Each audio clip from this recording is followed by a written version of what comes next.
And we are live. Hi, welcome. Anthony Lassinai, keynote speaker, author, trainer, communications coach. Today we will talk about this, how to set goals and boost motivation. That's going to be the topic for the day. And I'm actually a communications nerd. I've been spending like 30 years or something since I started to work on human communication. But I also realized along the way that communication in itself is actually not very important unless it has a goal. So for me, I connect communication with motivation and then with results. So basically it looks like this. See if I can show you that on another picture here. Let's do it like this. Here you got the whole set. So if we can master our communication, then we will influence our engagement. And engagement is another word for motivation, which will increase our performance and results. That's basically the setup that we have. Now, 15 years ago, I decided to dig deeper into this area. So I started to do trainings on coaching, mental training, performance development, and so on, and looking into motivation specifically as well. What is that and so on. We will talk about two things then. We will talk about goal setting and we'll talk about motivation.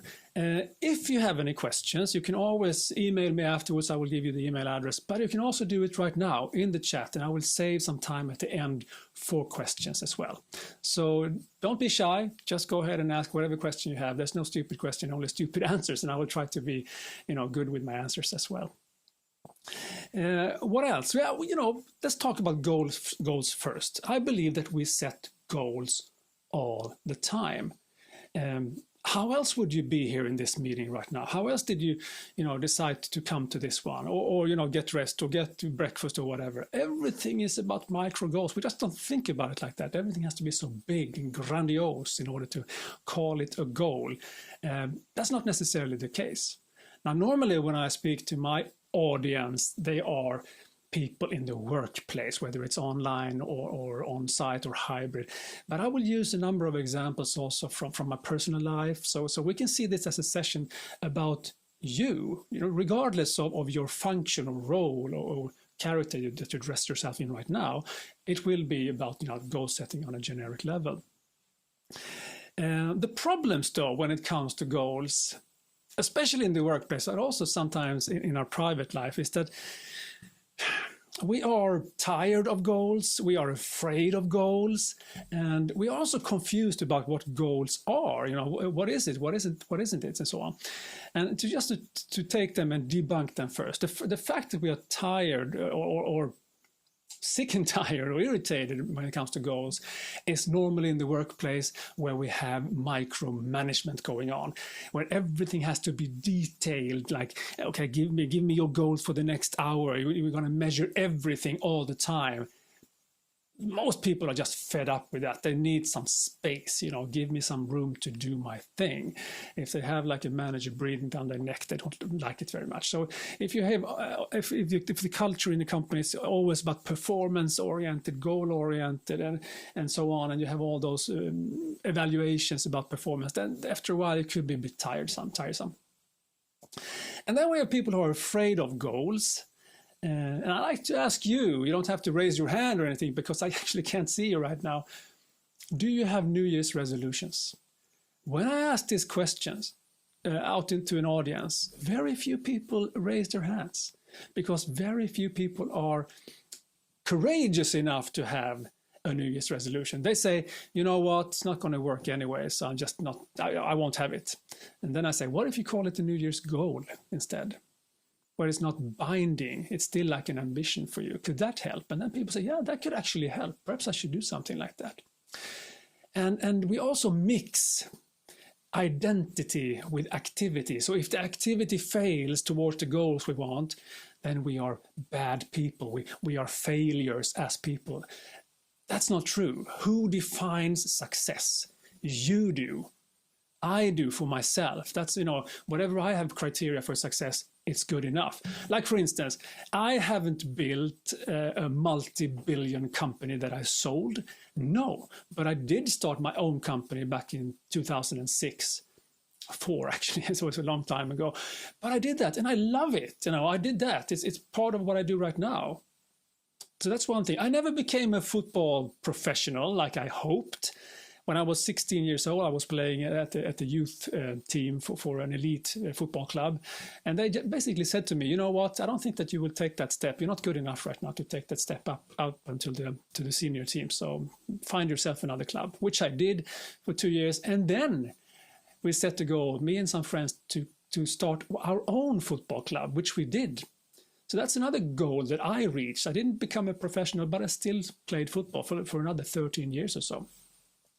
I never crossed the English Channel swimming, but I did learn how to do freestyle swim like 5-6 years ago. And that was like euphoric. It was like, I guess, riding a bicycle when you're 6 years old or something like that, getting that feeling. So you define success. That's what I'm saying here. You define it. No one else has to do it for you. But let's look at what kind of goals we could set if we want to set goals. By the way, just saying this right away, goal psychology explains to us that if you set a proper goal, you will increase your performance by 15 to 30%. 15 to 30% just by making sure that you nail down the goal.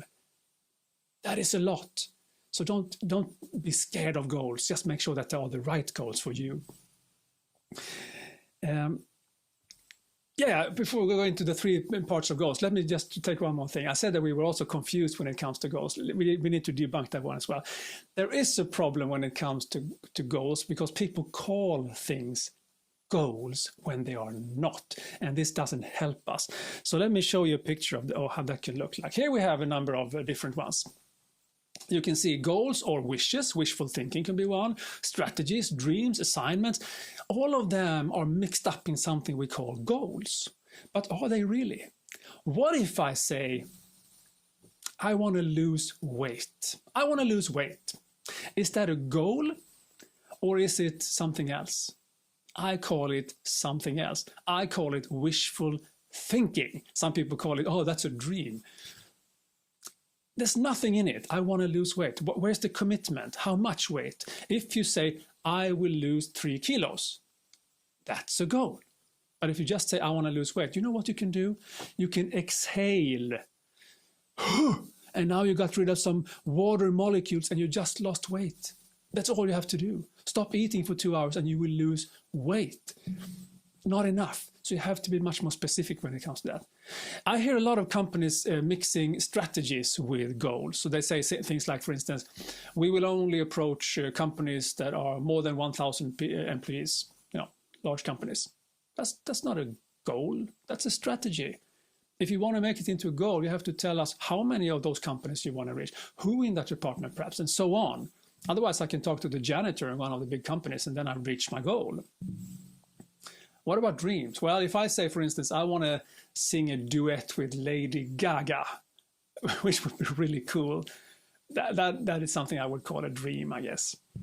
What I could do, though, is that I could talk to my friend who is a chiropractor, who also helps Red One, the producer, who produces, or has produced at least, Lady Gaga's records. So I actually, in 3 steps, know Lady Gaga. And now you do too in 4 steps. So that's what I could do probably, talk to my chiropractors. Of course, they will never happen anyway, because it's just a dream. But you see the difference here. Assignments, that sounds like a goal. If your boss tells you, for instance, let's say that you work in customer service and your boss says, you have to answer all calls and finish them in 1 minute. That's an assignment. He will reach or she will reach the goal, but is it really a goal for you? Unless you cannot say that, this makes sense for me. I'm gonna strive for that one.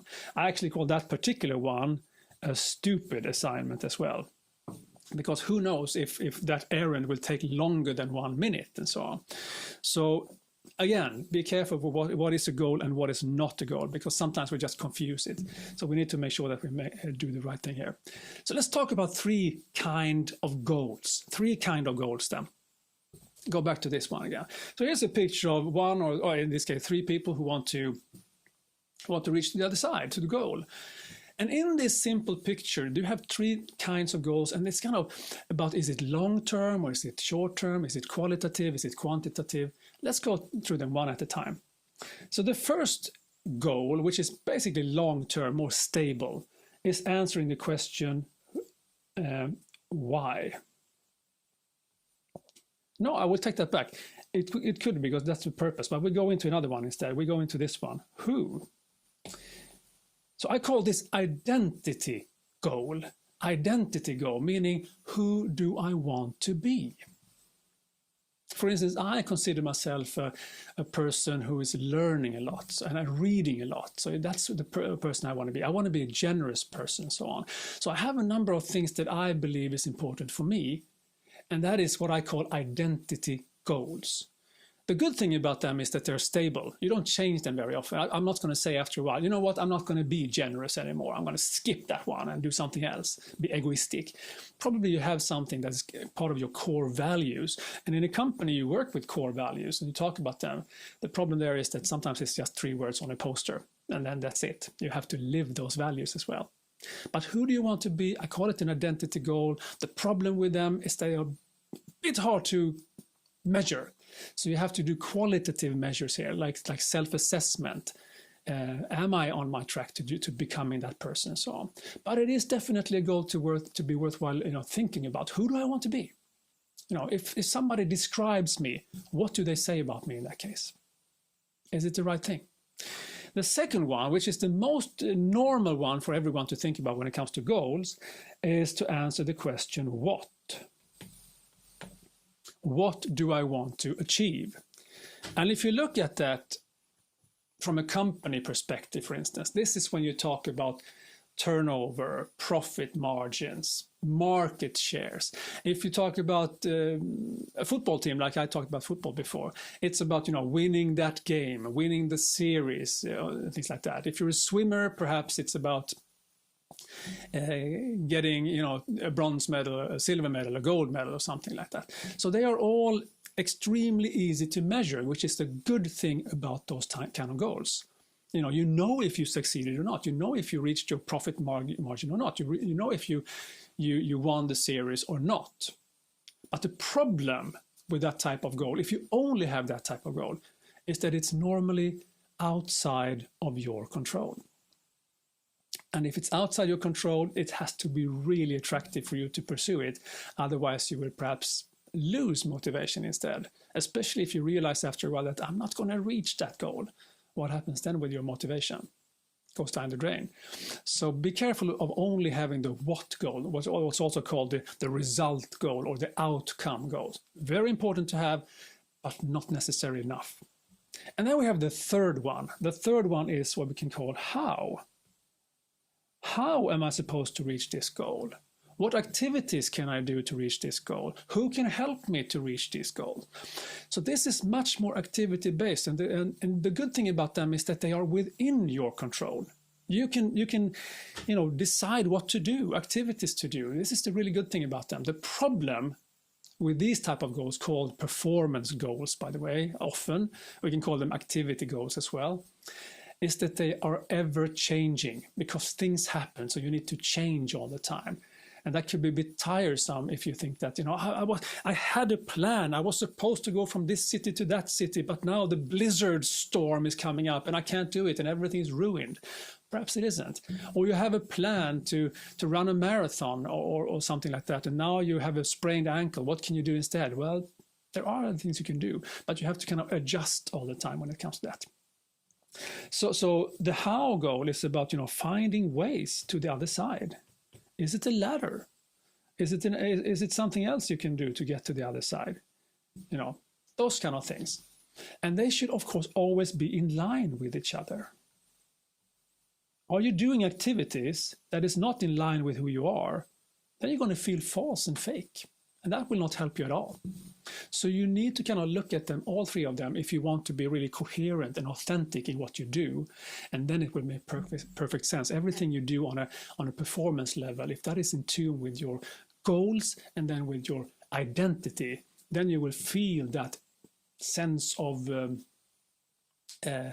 harmony almost in yourself, and a determination to keep going, which is much better, of course. So those are the ones when it comes to the different types of goals. And again, 15 to 30% if you set the right kind of goals. What are the right kind of goals, you can ask yourself. The one that most people know about are called SMART goals. SMART goals stands for specific. Let's see if I can show you that one. I can do that. SMART. Here we go. This is specific, measurable, accepted, I think, and then we have realistic, and then we have time bound. This is the problem if you want to peak perform. Now we're talking about performance, nothing else. If you want to be your best and be a high performer, just having a realistic goal will not take you there. That's the problem with SMART goals. So SMART goals from a performance perspective is pretty stupid. You should actually do something better. And I decided when I started to look into this 15 years ago and building models and so on, that's what I do basically. I have a number of different models and framework and blueprints that I create for my clients so that they will have an easier life and have much more fun at work. So I created something called happy goals. Happy goals to peak perform. Let me go through them one at a time. So the first step in happy goals is that the goal should be hard. That is kind of the opposite of realistic, almost the opposite of realistic at least. Hard goals are goals that you actually probably cannot even reach unless you put a real effort into it. And just realizing that you won't reach it unless you put a great effort into it, and also perhaps that other things around you will kind of get in line. Then it makes it easy to understand that sometimes you won't reach it. I have such hard goals myself, and I don't reach every goal. I don't feel like a failure anyway, because if I hadn't had those goals, I wouldn't even come halfway towards that goal. So hard goals are important. I talked to one of the pioneers in mental training, and he told me that you should probably have a 60 to 70% chance of reaching the goal. Otherwise, it's too easy. We can always debate if that is true or not, but it's good to have that with you in your mind. The second one is making the goal attractive. We have two basic drives. Either we want to go away from something or we want to go to something, away or to.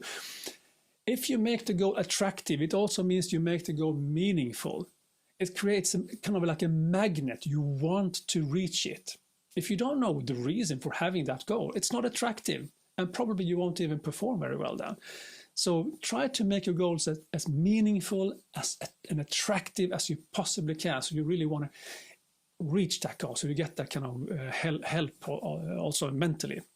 So attractive goals are really important. And I know that sometimes I have goals that I don't want to do. I should do it. Every time you say I should do something, it's not very attractive.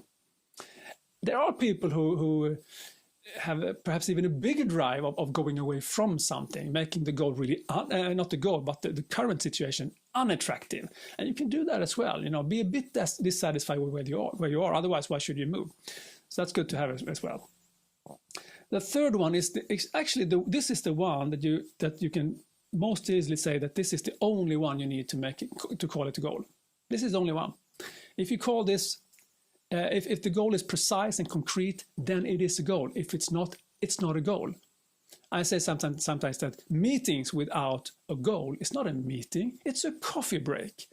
And it's the same with every type of goal. If you can't measure it, if it's a wishful thinking or something, then it's not a goal. Then it's something else. And it's good. Sometimes a dream is what you need in order to make that attractive thing going on. So yeah, but just remember that it's not a goal if it is. Then you have if it's not precise. Then you have punctual, again, having some sort of time bound, part of the hard thing actually, because if you have 5 years to do something or 5 weeks to do something, it's different ambition levels going on.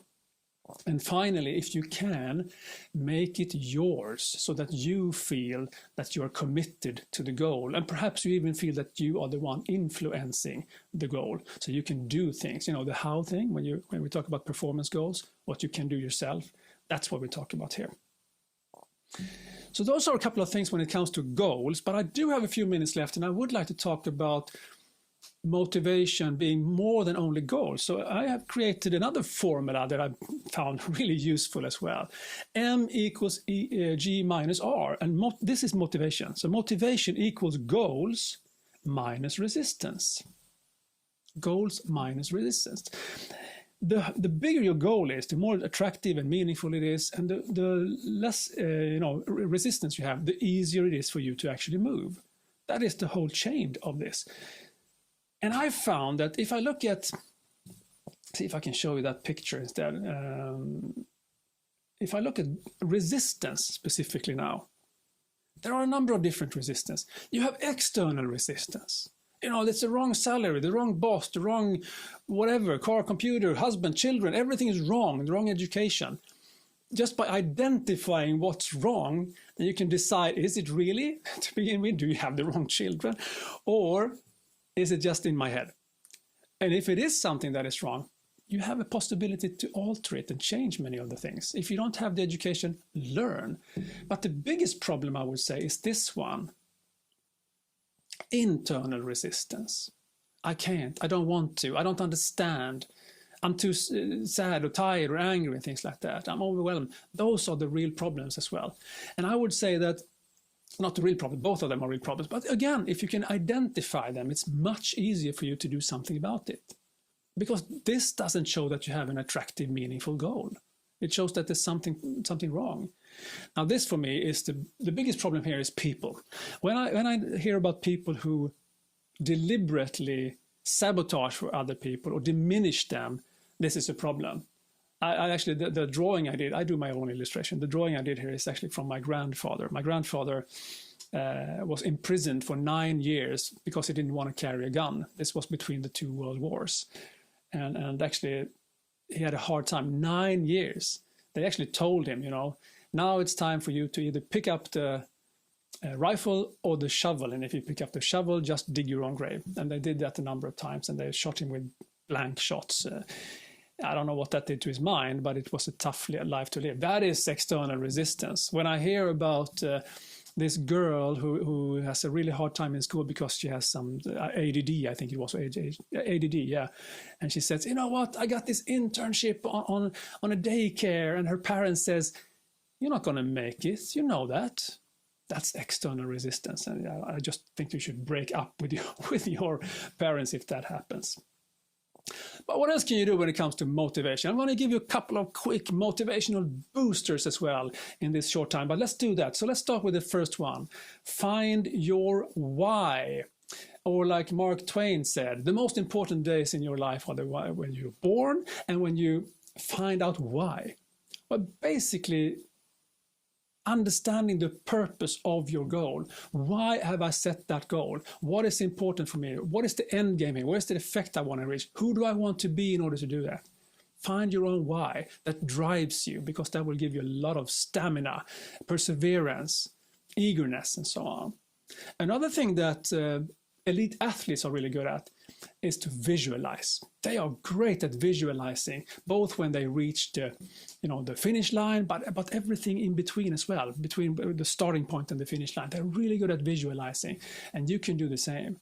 I remember when I wrote my first book, and it was tiresome. I was sitting there by myself writing my first book, but then I thought about the chandeliers, the music, the laughter, the people cheering with their champagne glasses, and I was standing there with my champagne glass and my book in the other hand on my own release party, and that made me write 10 more pages just like that. Another thing you can do is to tell people about your goals, because then you put pressure on yourself and you get the support from the right people who want to help you. If they know that you have this goal, then they will help you. I know a person who can help you with that. I know somebody who has that to sell to you if you want to buy something, for instance. That's another one. This one I love very much, because sometimes you shouldn't just wait for inspiration to come. You should just do it. And in that doing, motivation and inspiration will come. Let's say that you want to build up your stamina, you want to be out there and run, you want to be healthier, and then it rains, and I don't know if I should do it. Yes, you should. Just do it, because then you will feel more motivated and proud of yourself once you've done it. Here's another one. Persevere. Persevere and give up quickly. What does this mean? Well, you should always focus on your purpose and the effect and the end game. Keep that in mind all the time, and then take it, if this is a dead end, take another one. Again, into the performance goals. I can't go that way anymore. Let's go this way instead. It's like Thomas Edison and his light bulb. It's said that he needed 1,000 tries to make the light bulb shine, which means that it failed, you can say, 999 times. Or you can also say that he found 999 ways where it didn't light up. So he chose another way instead, and another try, and another experiment until it worked. You can do the same. Don't give up the end goal, but you can always give up the routes that doesn't lead anywhere. Celebrate. This is one I like, let's just celebrate a bit more often. Let's celebrate it's Thursday or something, whatever, I achieved something, I did something, yeah, tap on the back, let's go on. And then just try to have fun. Isn't it much more fun? Sorry, let's go back to this one. Isn't it much more fun to look at the guy on the left-hand side and the one on the right-hand side?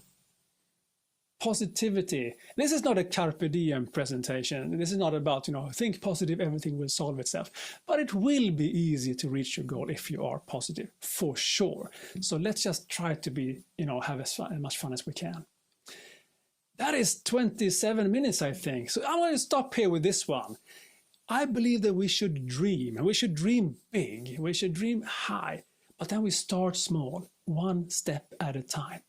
Usain Bolt, running 100 meters, he ran that with 44 steps. The first steps were not very long. They were the small steps, and then it got longer and longer as he gained momentum. Do the same, and don't give up. Just go for it. Decide your own success as well. Now, this is my webpage, and this is my email address if you want to get in touch with me. But now I have a few more minutes left, and I would like to hand over and see if there are any questions. Thank you so much for this session that we can have together. Thank you so much, Anthony. It was very inspirational. We have a few questions from the viewers. We have one from Thomas.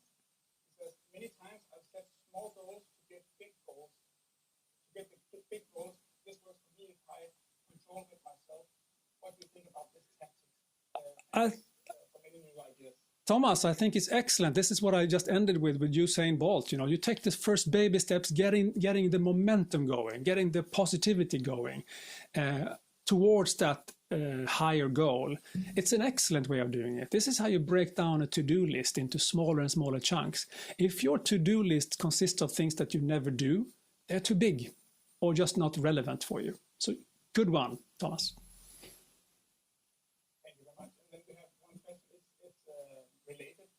Julia asks, is it not better to set more but easier goals than a single hard goal? Thank you. We're back in the same area as you say. There are different types of goals. What do you want to achieve on the longer run? This is the hard goals. And then you break it down into those smaller chunks where it's much easier to do. It's like the whole metaphor of saying, how do you eat an elephant? One piece at a time. So yes, I think, Julia, you're absolutely right to do that, but don't forget to have that kind of higher ambition as well. If you want to peak perform, that is. Thank you so much. That was it from the chat. All right, cool. For making the presentation. Thank you. I'm really active on LinkedIn as well. So if you can spell my name, you can find me. This is my name. So if you spell it right, you can find me. Connect with me and we can talk more about communication, motivation, self-leadership, leadership, so on. Again, a big thanks to you guys.